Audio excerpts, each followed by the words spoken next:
यत्रो नगरेको भएदेखि आज ती मन्त्रीहरू कसले बनाइदियो हो? सुशीला कार्की जीवनमा मन्त्री हुन्थ्यो, प्रधानमन्त्री हुन्थ्यो, तपाईको अर्यालज्यू मन्त्री हुन्थ्यो, ओम प्रकाश अर्यालज्यू मन्त्री हुन्थ्यो, त्यो बब्लु गुप्ता भन्ने खेलकुद मन्त्री कहिले सोचेको थियो तिमीले?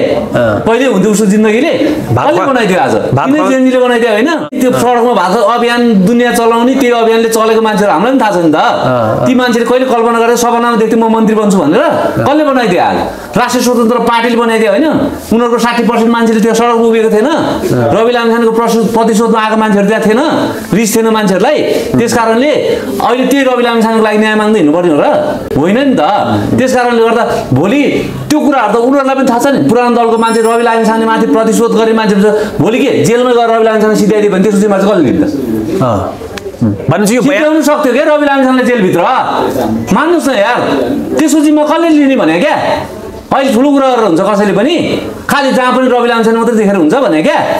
देशमा रवि लामिछानेको कारणले जेनजी आन्दोलन उत्कर्षमा पुगेको पनि त हो नि। किन राष्ट्रिय स्वतन्त्र पार्टीमा जेनजी थिएन?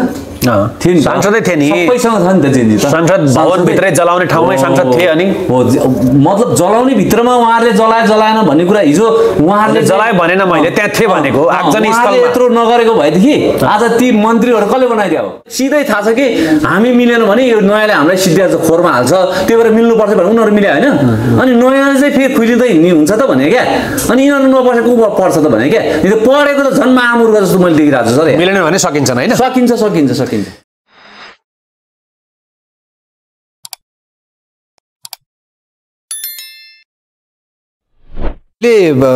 रवि लामिछानेलाई पनि जुन यो सरकारले कार्की आयोग गठन गरेको छ जेनजी आन्दोलनलाई लिएर, त्यसमा नक्कु जेलका जेलरसँग पनि बयान लिए हुँदा अब रवि लामिछानेसँग पनि तिमी चाहिँ किन जेलबाट भागेको भनेर आयोगले बयान छ। यो विषयमा के छ तपाईँको धारणा? अब यस्तो सत्य तथ्यमा बोलौँ हुन्छ। जुन खालको जेलरले लिगल हिसाबले रवि लामिछानेलाई त्यहाँबाट छोडिएको हो भन्ने कुराको समाचार आएको छ। होइन भने उनले मलाई दबाब दियो, चिठी ल्याए, सिग्नेचर गर भन्यो, मैले गरेँ गरौँ। यसमा हामी डिबेट नगरौँ। मैले सोचेको र बुझेको कुरा त्यो हो होइन? साँच्चीकै त्यो गलत रहेछ भने त्यसको सजाय रवि लामिछानेले पाउला होइन? र भोलि साँच्चीकै देशमा रवि लामिछानेको कारणले जेनजी आन्दोलन उत्कर्षमा पुगेको पनि त हो नि। किन राष्ट्रिय स्वतन्त्र पार्टीमा जेनजी थिएन? थिए नि, सांसदै थिए नि, सबैसँग छ नि त जेनजी त। संसद भवनभित्रै जलाउने ठाउँमै सांसद थिए अनि मतलब जलाउने भित्रमा उहाँहरूले जलाएन भन्ने कुरा हिजो उहाँहरूले जलायो भनेन, मैले त्यहाँ थिए भनेको आगजनी स्थलमा। यत्रो नगरेको भएदेखि आज ती मन्त्रीहरू कसले बनाइदियो हो? सुशीला कार्की जीवनमा मन्त्री हुन्थ्यो, प्रधानमन्त्री हुन्थ्यो, तपाईँको अर्यालज्यू मन्त्री हुन्थ्यो, ओम प्रकाश अर्यालज्यू मन्त्री हुन्थ्यो, त्यो बब्लु गुप्ता भन्ने खेलकुद मन्त्री कहिले सोचेको थियो तिमीले? कहिले हुन्थ्यो उसको जिन्दगीले? कसले बनाइदियो आज? किन जेएनजीले बनाइदियो होइन? सडकमा भात खुवाउँदै बस्यो अनि त्यो सडकमा भाषा अभियान दुनियाँ चलाउने त्यो अभियानले चलेको मान्छेहरू हामीलाई पनि थाहा छ नि त। ती मान्छेले कहिले कल्पना गरेर सपनामा देख्थ्यो म मन्त्री बन्छु भनेर? कसले बनाइदियो आज? राष्ट्रिय स्वतन्त्र पार्टीले बनाइदियो होइन? उनीहरूको 60% मान्छेले त्यो सडकमा उभिएको थिएन? रवि लामिछानेको प्रतिशोधमा आएको मान्छेहरू त्यहाँ थिएन? रिस थिएन मान्छेहरूलाई?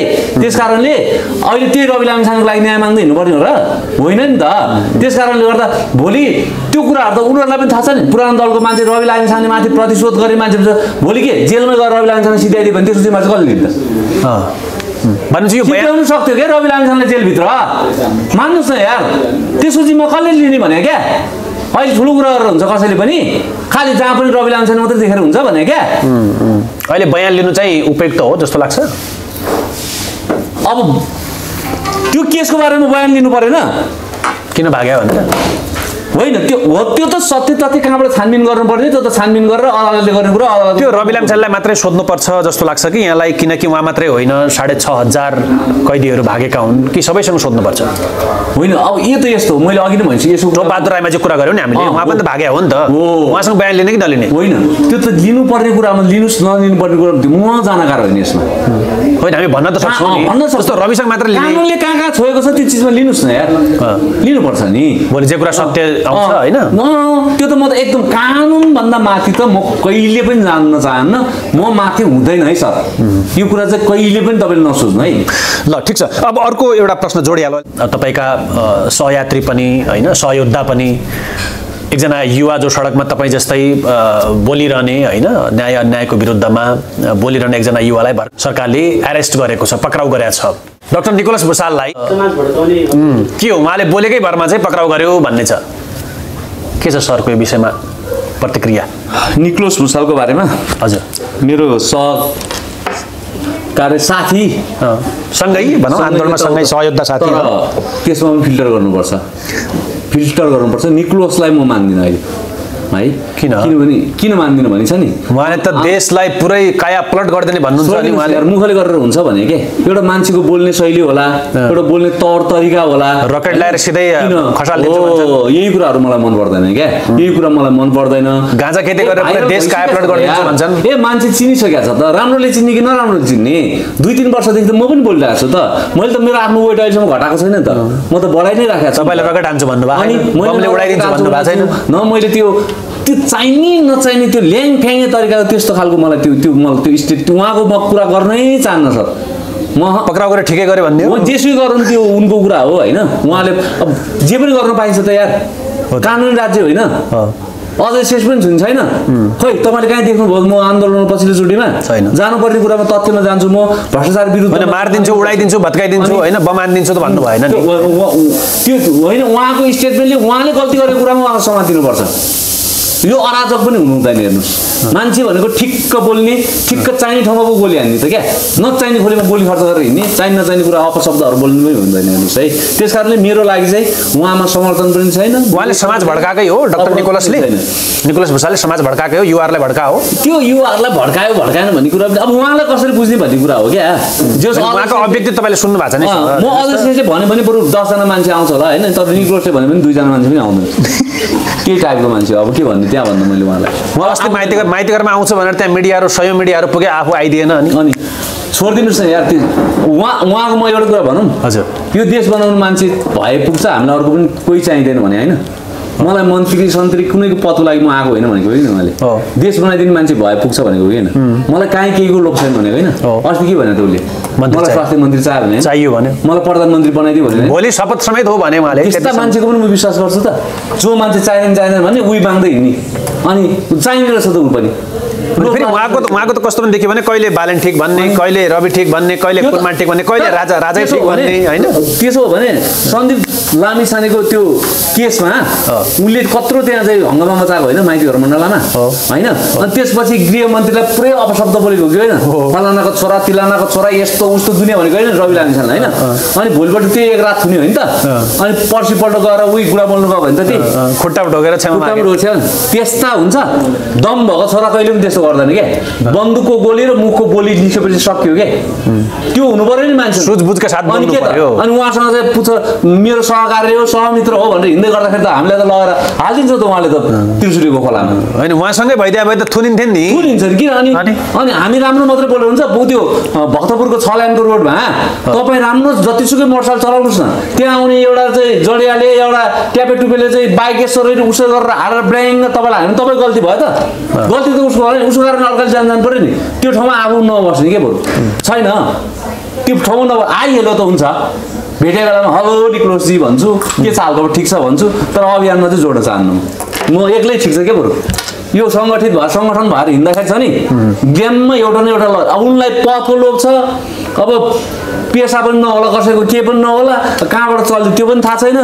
उनीहरूसँग लाग्दाखेरि भोलि पैसाको लोभले होला, भोलि माथि पुग्यो भने खाना पाइएला भन्ने होला, अनि भोलि भ्याट लाएर हामीलाई शुद्ध लगाएर खनाइदियो भने के गर्ने, बरु एक्लो बृहस्पति के म चाहिँ आजकल तपाईँ देख्नुहुन्छ एक्लै लड्ने, आफ्नै पौरखमा खाने, आफ्नै मेहनतमा खाने। तपाईँ आज इन्टरभ्यू लिन मेरो पसलमा आउनु भयो नि त, म खोज्दै हिँडेको छु त कहीँ पनि छैन नि धेरै। तपाईँहरू जस्तो मित्रले मलाई चिन्यो भने मेरै पसलमा आउनुहुन्छ त, अनि म त्यो झुन्डाहरूसँग किन बेकारमा टोले मिटिङ गरेर हिँड्नु, त्यो काम नपाएर त्यहाँ एक कप चिया खाएर, कुनै रोजगार छैन, काम छैन, त्यो लाइफस्टाइल चाहिँ पुरै चिरिचिट्टा छ, चिरिचिट्टा गरेर खोल राम्रो गरेको छ, 2-3वटा मोबाइल बोकेको छ, फेरि फोन पनि त्यसरी नै आएकै छ। अब कहाँबाट मोबाइलको त्यो चार्ज तिर्ने हो, कहाँबाट के गर्ने हो, इन्कमहरू जिरो, अनि 3 मान्छेले फेरि देश बनाउँछ त। फेरि उनीहरूले नै फेरि पुरानाहरूलाई गाली गर्छ नि, बेसमारी। हेर्नुहोस् त, त्यो त अब त्यहीँबाट त आउँछ भोलि पर्सि, अनि त्यहीँबाट केन्द्रीय सदस्य खान पाइहाल्छ, त्यहीँबाट चाहिँ अब कुलमान दाईसँग जाला, अरूसँग जाला, भोलि त्यस्तै मान्छेले दाइले छेक्ने हो कि, हामी जस्तो मान्छे जाँदैन।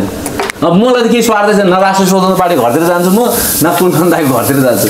मलाई लोभ लालच चाहिँ छैन, केही पनि छैन होइन। तपाईँ ठिक्क बस्नुहोस् न, तपाईँ छ किन भन्नु न, मेरो यो सन्देश त कमसेकम यत्रो 77 जिल्लामा चाहिँ पुग्छ। 77 जिल्ला नभइकन विश्वभरि छरिएका चाहिँ नेपालीसँग तपाईँले पुर्याइदिनु भएको छ नि त, तपाईँलाई पनि म नमनै गर्छु।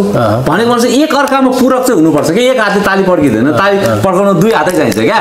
त्यस कारणले हामी तर कतिपयको इच्छा के छ भने नि अजय सर, तपाईँको केमिस्ट्री, तपाईँको चाहिँ हुन्छ नि एउटा आफ्नै लाइफस्टाइल, आफ्नै एउटा नैतिकताको हिसाबले बालेन या कुलमान भनेर मान्छेले त्यसरी भन्छन्, किनकि कुलमान पनि आफ्नै पौरखले नाम हाइलाइट भएको होइन मान्छे हो, बालेन पनि आफ्नै चाहिँ एउटा छुट्टै पहिचानले चिनिएको मान्छे हो होइन होइन होइन। उहाँसँग तपाईँको चाहिँ अलिक बढी कनेक्टिभिटी भनौँ न होइन, त्यो कनेक्सन बढी मिल्छ भन्छन् कि मान्छेले। किन मिल्छ भने नि, जस्तो हामी आफ्नै आय स्रोतले चल्ने मान्छे हो नि त होइन। हामीलाई भोलि पार्टी कसैले बनाइदिया मान्छे होइन नि त, हो त्यही भने मैले पार्टीको झोले भएर अजय श्रेष्ठ पनि कसैको पछि लागेर बनाए मान्छे त होइन नि यार। बरु दुईजना खानाको पैसा म तिरेर हिँड्नु सक्छु होइन, तर अर्काको 2 रुपियाँ पनि खाएर हिँड्नु सक्दिनँ क्या। भनेपछि मलाई भोलि त्यो पार्टीको मासु भातमा हिँड्नु पर्ने छैन, कसैको भोटमा हिँड्नु पर्ने पनि छैन होइन। त्यस कारण गर्दा यस्तो मान्छेहरूले चाहिँ कुलमान दाइलाई सपोर्ट गर्दा, बालेनलाई सपोर्ट गर्दा, रविलाई सपोर्ट गर्दा राज्य चाहिँ बच्छ क्या। हामी भएर राज्यको 2 रुपियाँ पैसा पनि हामी चाहिँ हिनामिना हुँदैन क्या हामीबाट चाहिँ। त्यस कारणले गर्दा हामीलाई सबै पुगिसकेको छ भन्दा पनि म बेसरी धनी होइन नि त, मैले मिलाएको छु क्या ब्यालेन्स। मेरो गाडी पनि लोनमा छ, घर पनि लोनमा छ, तर कहिले पनि ब्याज पेन्डिङमा छैन नि त। काम गर्ने, मेहनत गर्ने, काम गरिरहेको छ, सबैको रोटेसन मिलिरहेको छ। म कहाँ भएको 8-10 जना भाइले उनले रोजगारी पाइरहेको छ, उसको घरको चुलो बोलिरहेको छ, मेरो चुलो बोलिरहेको छ भनेपछि अब मरिलानु त के चाहिँ छ र भने नाङ्गै हो नि त भने क्या। त्यस कारणले गर्दा महत्त्वकांक्षी बेसी भएर देश डुबायो नि त यिनीहरूले त। के हो सर? ल अन्तिम एउटा प्रश्न, अब यो नयाँहरूको बिचमा एकता हुने विषय टुङ्गेकै हो, अब नो चान्स होइन। अब मेरो विचारले त टुङ्गिएको छैन जस्तो लाग्छ होइन। चुनाव आइसक्यो नि सर, हेर्नुहोस् न, दल दर्ता गर्नुपर्ने होला, यदि कुलमानले खोल्ने हो, बालनले खोल्ने हो भने त टाइम त आइसक्यो नि सर। कहिले दर्ता गर्ने, कहिले सङ्गठन बनाउने, कहिले प्रचार प्रसार गर्ने, कहिले विधान लेख्ने, कहिले चुनावमा जाने, प्रचार प्रसार गर्ने टाइम। अब यस्तो छ, अब दल दर्ता गर्ने मान्छेले त गरि नै हाल्यो होइन। अब कुलमान दाइले पार्टी खोल्यो भन्ने कुरा अलिक व्यापक आइरहेछ, 2-4 दिनमै एनाउन्स हुन्छ भन्ने। अब यसो नखोली पनि बस्नु मिल्दैन, भोलि पुरै भएन भने त तपाईँको त गाह्रो पनि आफ्नो ट्यागमा त जानु पर्दैन होइन। त्यस कारणले विधानदेखि लिएर बनाएर सबै रेडिमेड गर्नु, सबै रेडी छ भन्ने छ। हामीले नेगेटिभ सोच दिइहाल्नु हुँदैन। माधव कुमार नेपालको पार्टी र प्रचण्डको पार्टी चाहिँ एक ठाउँमा आइसकेको छ भनेपछि, विधान मिलिसकेपछि त्यो ठुलो कुरा भएन। भोलि उहाँले पार्टी खोल्यो भने त्यसमा त युनाइटेड गर्नु मिल्छ होइन, त्यसमा कसले के छोड्ने भन्ने कुरा मात्रै हो होइन। त्यसलाई त्यत्रो ठुलो हामीले कन्ट्रोभर्सियल पार्नुपर्ने आवश्यक पनि छैन, नेगेटिभ पार्नु पनि होइन। तर एक्लै जाँदा कहीँ पनि पुगिँदैन, ठुलो दुर्घटना हुँदैछ तपाईँहरूलाई थाहा छ। किनभने 30 वर्ष कार्यकाल सकिएर आउनु भयो नि त कुलमान दाइ पनि होइन। किनभने त्यसभित्र यहाँ भएको नभएको त फन्डा लगाइदिन्छ चाहिँ तपाईँले देखिरहनु भएको छ होइन। र रवि लामिछानेले देशै बेचेर खाएको त होइन नि। 79 मा जम्मा आएर यहाँसम्म यतिसम्म आइपुग्दाखेरि देश सबै सके त सकेन नि। 35 वर्षसम्म यो देश डुबाएर बस्ने नेताहरूले पो सकाएको छ त, तिनीहरूको पो छानबिन गर्नुपर्ने हो त। भनेको अर्थ कुलमान दाइको त राम्रो छानबिन हुन्छ नि त भोलि त।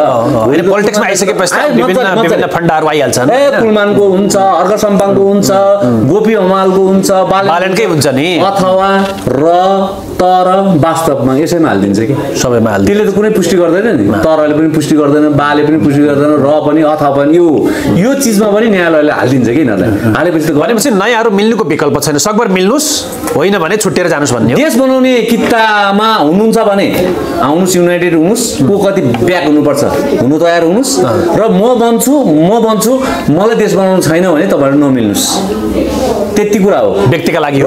भोलि साँच्चीकै हामी जस्तो अभियन्ताले तपाईँहरूलाई छोड्नेवाला छैन साँच्चीकै। किनभने तपाईँहरूबाट यो दुर्घटना हुन लाग्यो हो नि त। पुरानो एक ठाउँमा आउनुहुन्छ भने नयाँलाई समस्या के भयो त? नयाँ त झन् अलिकति झन् तपाईँहरूले भन्नुभएको छैन, हरेकको हातमा चाहिँ केही नभए पनि ब्याचलरको सर्टिफिकेट छ, हुँदै भएन पनि 12 को त सर्टिफिकेट छ यार। पुरानोको त हेर्नुभयो भने 4 कक्षा पनि पास नगरेको मान्छेहरू छ, साइन पनि गर्न नजानिन्छ। तिनीहरूलाई सिधै थाहा छ कि हामी मिलेन भने यो नयाँले हामीलाई सिद्ध्याउँछ, खोरमा हाल्छ, त्यही भएर मिल्नुपर्छ भने उनीहरू मिले होइन। अनि नयाँले चाहिँ फेरि खुलिँदै हिँड्ने हुन्छ त भने क्या। अनि यिनीहरू नबसेको पर्छ त भने क्या। पढेको त झन् महामुर्ख जस्तो मैले देखिरहेको छु सर। मिलेन भने सकिन्छ होइन? सकिन्छ। हस्, थ्याङ्क यू सो मच। नमस्ते।